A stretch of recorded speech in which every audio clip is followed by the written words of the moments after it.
The air conditioner at the creamery is going full blast, but it doesn't make much of a dent in the sticky heat. Every time Angie opens the freezer case to scoop another cone, I want to duck my head inside to cool off. She's been opening the case a lot today. It's the first Friday after Labor Day, and the shop is full of students from West Bedford High. When Angie has a break between customers, she glances at me where I'm sitting on a stool in the corner.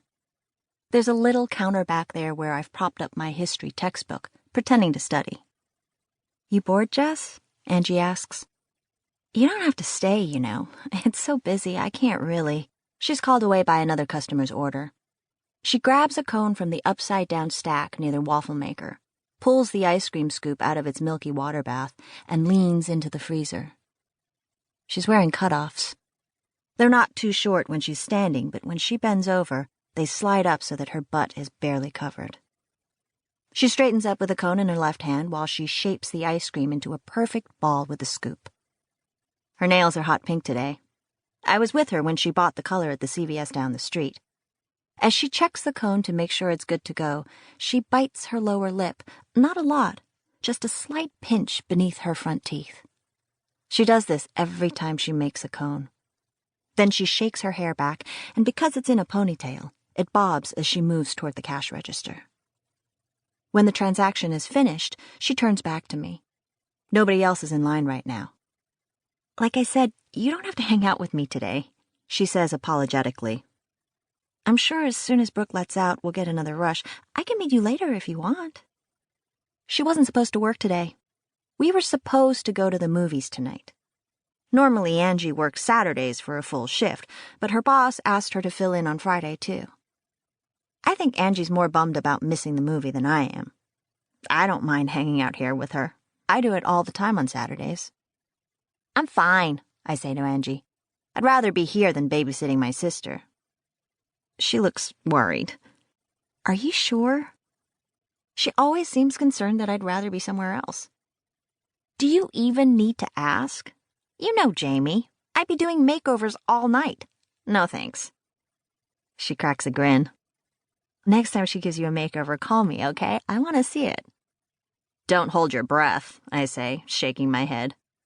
Jamie's 11, and the last time I let her put makeup on me, I was washing glitter out of my eyes for days. She gets a gleam in her eye.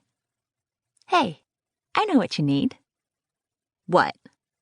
She bounces back to the ice cream case. "We got a new flavor in." She takes one of the small neon green tasting spoons and scrapes up a bite. She hides the spoon behind herself as she comes back to me. "Close your eyes," she orders, "and open your mouth." A little shiver hits me deep in my gut. Nervously, I joke, "What if I'm allergic to that?" "What is it?"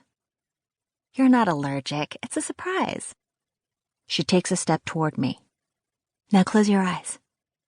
It feels so vulnerable to close my eyes and open my mouth without knowing what's coming. I trust Angie, but my eyelids tremble as I sense her approaching. My tongue is heavy on my lower lip. I worry that I'm about to drool, and then I smell Angie's jasmine shampoo in a soft cloud of air against my face, and I stop breathing. The spoon grazes my tongue. I shut my mouth, and my lips brush against her fingertip. It startles me so much that I open my eyes and scoot back off the stool, the spoon jerking free from her hand. My face floods with heat while the ice cream melts in my mouth, and it's chocolate, rich and sweet, with a grainy chunk of peanut butter embedded inside, and finally, a swirl of caramel with an unexpected salty bite. Angie's cheeks are a little pink. "Chocolate caramel peanut chunk," she says. Her hand, the one with the finger I accidentally kissed, hangs in midair. I'm suddenly conscious of the fact that the neon green spoon is still in my mouth, and I pull it out, embarrassed. "It's good," I say, but she immediately makes a face, dismissing what I said. "You don't like it." She hooks her thumb in the front pocket of her shorts. "I like it," I insist. She shakes her head. "I know you, Jess. You don't like it. You want the usual instead?" She turns her back to me and goes to the freezer case, grabbing a paper cup on the way. I lick my lips and I wonder if I can taste her fingertip.